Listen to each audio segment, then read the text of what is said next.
When I was a kid, I was told that there was no real hell.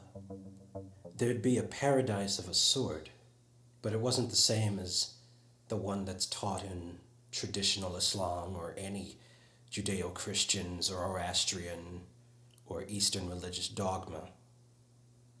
I was told that if you were a Muslim and led a decent life and professed in your final days that you were a Muslim, then you would go to paradise, and that if you were a Christian or Jewish or anything else, especially if you were in America, you didn't have a great chance of living in any sense after death. You would simply not exist.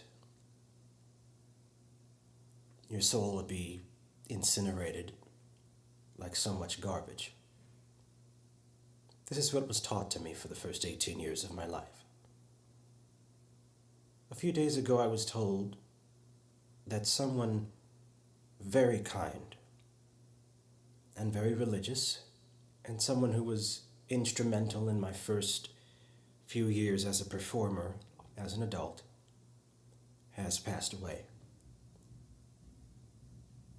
He was diagnosed with stage 4 brain cancer. The details of this I've only found out in the last few hours. And I think to myself, what would happen if I was told this news about that same person 25 years ago? What would that 11-year-old think? Well, that child would probably believe that there would be no heaven, there would be no redemption, there would be no purgatory, there would be no reincarnation, there would be nothing for him. And it didn't matter how decent he was and kind and how much he wanted to save people from the damnation of evil deeds and believing in a wrong God. It didn't matter. It didn't matter what he accomplished or what he wanted from people. All that mattered was that he was taught something that I believed to be wrong, and therefore, even though I didn't want it to be true, he would no longer exist. He was a very decent human being. One of the kindest people I've ever met in the profession, and he's gone. And the sad thing is, not only do I believe that he no longer exists in any form, but I come to the realization that I don't believe I will either. I'm just whatever molecules and electrical impulses flow in this vessel. I hope that whoever listens to this understands what a religion can do to a person who feels the way that I do. Islam makes us desperate people, trying to meet some obligation and some standard that can't ever be met.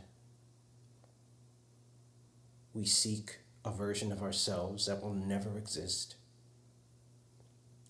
And there's a penalty for that. I hope you understand what I'm telling you.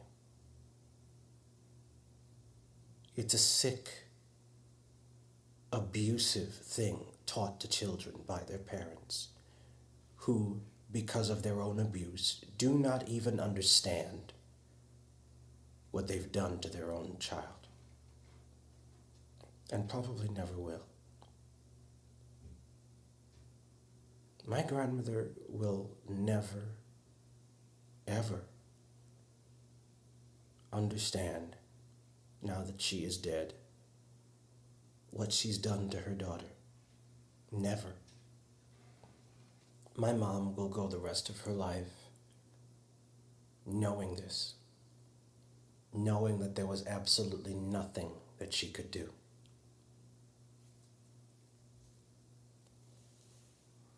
The only meaning that we have in life, the only thing that I can do is help someone who I know wants to give other people something good. Those in my life who can't help but be a source of warmth and light for others. I don't feel that I even have an identity around people who don't desperately want good things for other people. I think about the average Muslim, though.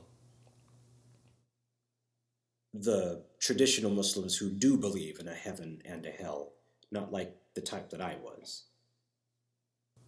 I think about the fact that this person, he or she must have such a hard time seeking this type of meaning in life. I mean, I think it's hard for a Christian to understand the dilemma, because if you simply feel guided by some deity, God the Father, the Holy Spirit, Mother Mary, if you have something that says you are guided to do good things, then you're not really worried about having a purpose in life, because you simply seek the most authentic version of your own belief and use that. But Islam is different.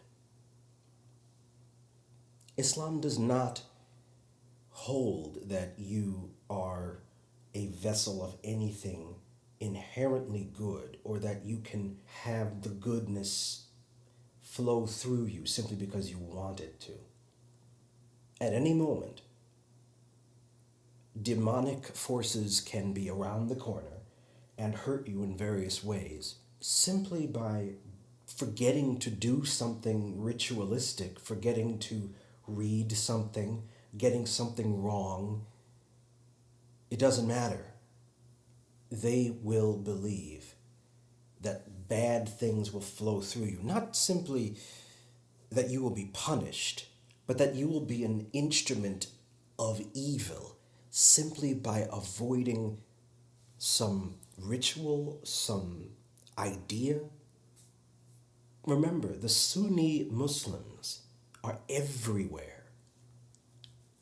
They're the biggest population of one ideological group, the biggest in the world, the biggest that there probably has ever been, if you think about it.